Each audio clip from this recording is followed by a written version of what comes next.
कर रखा है तो ये लैंड ग्रैबिंग में ही आएगा। मान लीजिए अगर आपकी कोई भूमि है,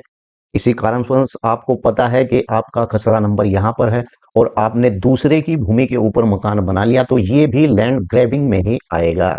यानी कि आपने जानबूझकर उस व्यक्ति की भूमि पर कब्जा किया है। भाई आज की इस वीडियो में हम विस्तार से जानेंगे कि लैंड ग्रैबिंग और 30 साल पुराना कब्जा आखिर कैसी भूमि के वीपर चलता है,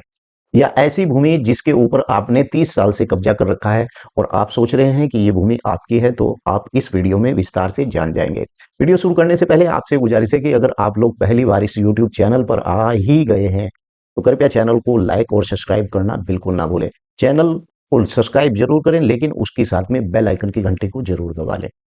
और इस वीडियो को लाइक जरूर करें ताकि अच्छी अच्छी इंफॉर्मेशन मैं हर बार आपको इस यूट्यूब चैनल पर देता रहूं और आपको उसका नोटिफिकेशन समय पर ही मिलता रहे। तो चलिए जानते हैं लैंड ग्रैबिंग अवैध भूमि कब्जा कानून का क्या प्रावधान है।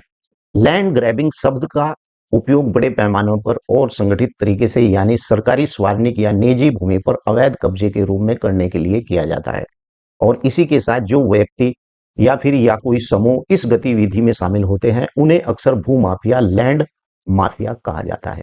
तो इसी प्रकार की जो भूमि होती है उसे, जिस पर आपने जानबूझकर कब्जा किया गया है, तो उसे लैंड ग्रैबिंग के मामले में आएगा। लैंड ग्रैबिंग का अर्थ और उसकी प्रकृति के बारे में मैं आपको विस्तार से बता देता हूं पहले, फिर आपको स्क्रीन पर लेकर जाऊंगा, वहां पर आपको सब कुछ बताऊंगा। लैंड ग्रैबिंग जिसे अवैध कब्जा या हथियाना भी कहा जाता है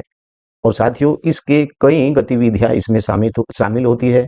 जैसे कि सरकारी संपत्ति पर कब्जा, जैसे ग्राम पंचायत की जमीन, चरागाह की भूमि या फिर तालाब की भूमि, सरकारी सड़कें या वन भूमि पर अतिक्रमण करना, कमजोर वर्गों की जमीन पर कब्जा करना। मान लीजिए कि आपके पड़ोस में आपको लगता है कि ये आपका क्या बिगाड़ लेगा, ऐसे व्यक्ति की भूमि पर अगर कब्जा करता है, यानी गरीब, विधवाओं या दूर रहने वाले मालिकों की संपत्ति पर धोखे से या बल से कब्जा करना, ये या फिर उसके फर्जी दस्तावेज बना लेना, यानी इस प्रकार की जो गतिविधि है वो जमीन अपने नाम करने के लिए यानी जाली कागजात तैयार करना या राजस्व रिकॉर्ड में हेरफेर करना, ये सब मामला लैंड ग्रैबिंग में ही आता है। मान लीजिए कि आपने भले ही उसका जानबूझकर नहीं किया गया है,